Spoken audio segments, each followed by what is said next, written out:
my Miami Dolphins had their first official practice of training camp leading into preseason, the 2022 season, and it's getting close. The real action, no longer wargaming or considering what possibly could be.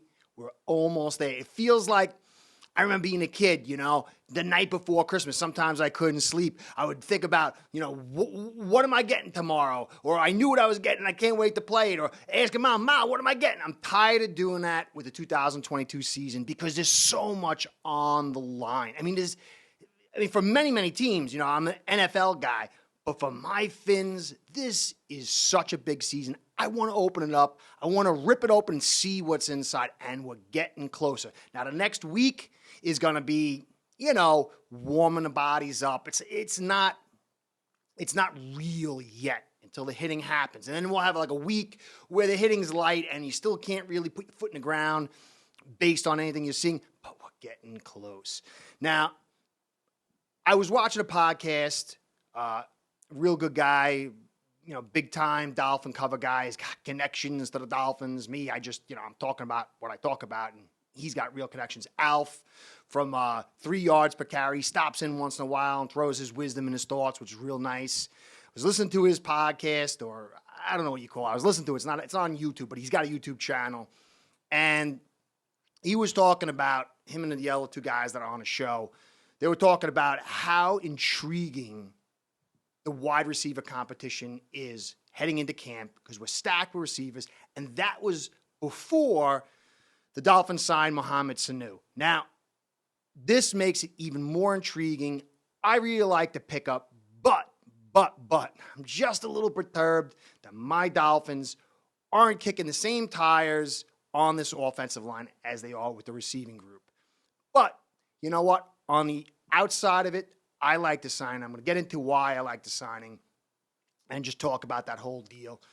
But before I do that, I want to say, as I've been doing a lot lately, thank you all for stopping by, checking out this little channel I got over here and making it easy. This weird gig that I got, sitting in front of a camera and just yammering away. You guys have all made it wonderful over the last year and a half, so I'm really appreciative. But I also want to give a shout out to my sponsors, because without Ace Per Head, this show wouldn't certainly happen either. Ace Per Head's betting software is the premier white label platform for bookies to manage their players and grow their sportsbook operation. Click the link in the description below to get set up in minutes. Ask for the Curtis promo and get a special introductory discount. Mohammed Sanu was a big-time player.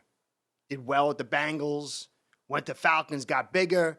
Then the Patriots picked him up for a song and dance. And I was like, nah, man, these guys are grabbing another good player for a song and dancing to do something dangerous, go get back to playoffs, Super Bowl, whatever. Didn't pan out that way. As you can see here, Sanu, he hasn't been really successful since 2018. Now, this doesn't mean that his pickup is a waste. I wrote an article over Phins News about this situation that kind of led me to do the podcast. It doesn't mean that if he doesn't make it to training to week one, it's still a good pickup. And I'm going to get into why. And it does make an interesting battle through camp. Now, I've been reading some places. Some people are like Izu Kanma. I don't know if I'm getting his name right. The 4th round pick receiver. He's in trouble now. He might not even make the roster. Now, I don't agree with that. I mean, maybe. But I don't. McDaniel really, really wanted this kid. He was like, bam, devil, give me this guy. And they spent a 4th round pick. I don't see his job in danger. But we got 12 receivers on this roster, jam-packed. And it is going to make there an interesting camp battle. Now, obviously, Hill and Waddle 1 and 2, they ain't going nowhere. So, we're going to keep 5 or 6 receivers. I don't know, the way we're stacking up this heavy group of receivers, I'm thinking it's going to be 6. So you got 2 spots out of the way. And then you got Cedric Wilson. You ain't paying big bucks to let him walk, for Sanu. So that's 3 spots out of the way. You got 3 spots left. Now, I don't hear a lot of people talking about Bowden Jr. Now, my memory serves me correct. Sometimes it does. Sometimes it doesn't. But I really remember seeing some scintillating action from this kid in 2020 and his route tree expanding and getting somewhat deep as the season went. And I was highly impressed and highly excited going into 2021 season to see what this kid could do. Now, he got injured, quote unquote, then got put on injured reserves, basically looked like he was stashed into the roster so the Dolphins could hold his rights. But if this kid can stay healthy and take off for where he was in 2020 with all this other talent that's going to basically press these zones out and keep them from being tight and put space there. And this kid in space had some magic. I mean, real magic. So for me, clearly this guy's making it. You know, by all accounts, if he's maintaining his 2020 look, he's there. So that's 4 spots for me. Now, you got Dedman, Sanders, Craycraft. These guys ain't making it unless, you know, we become a mash unit and a bomb drops on the receiving corps, much like it did last year, and we're walking wounded heading into the season. I can't see any of these guys making it. Now, that would leave Easy, Williams, Sanu, and Sherfield. You say, Sherfield, listening to 3 yards per carry, they convinced me, along with a couple other guys, that McDaniel really, really loves Sherfield for many reasons. He had some production last year. I'm not going to speak on it and say, oh, I believe this is the case. I really don't know. I'll be looking for comments from you guys. I really believe in the comments section is where I can learn as well as talk to you guys, so I appreciate any comments on that. But I think certainly he's got a leg up over Sanders, Dedman, and Craycraft. So you got 4 guys battling for 1 or maybe 2 spots left.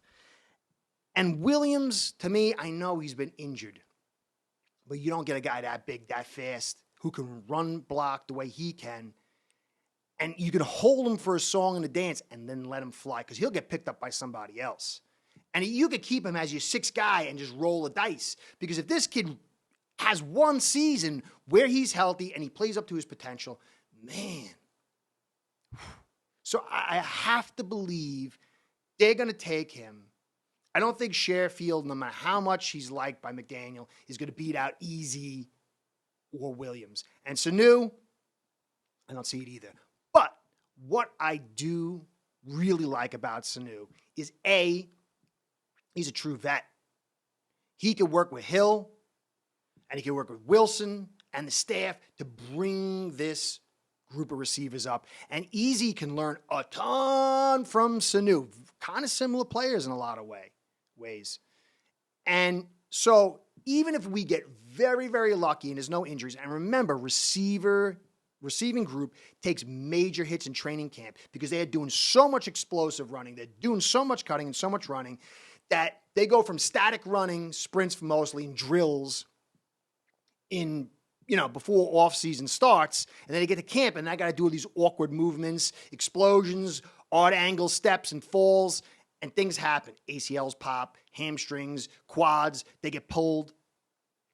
So Sanu can help bring up this group, and if there's a major rash of injuries, get into that week 1 and play a critical role. Because to me, I hear lots of people, Scott Frazier, I was talking about in my last video, he's a Bills fan. He's like, you guys got this week 1.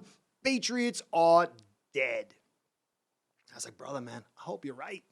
He's like, yeah, Patriots come out at a gate slow. I said, yeah, but so do we. So it's not like a hare versus a tortoise, unless, we could change things and then explode out of the gates, unlike we've done for a very, very long time. But according to history, this is tortoise versus tortoise. It's not, So this week 1 to me is huge. We have a string of early games that are very, very difficult. Very difficult.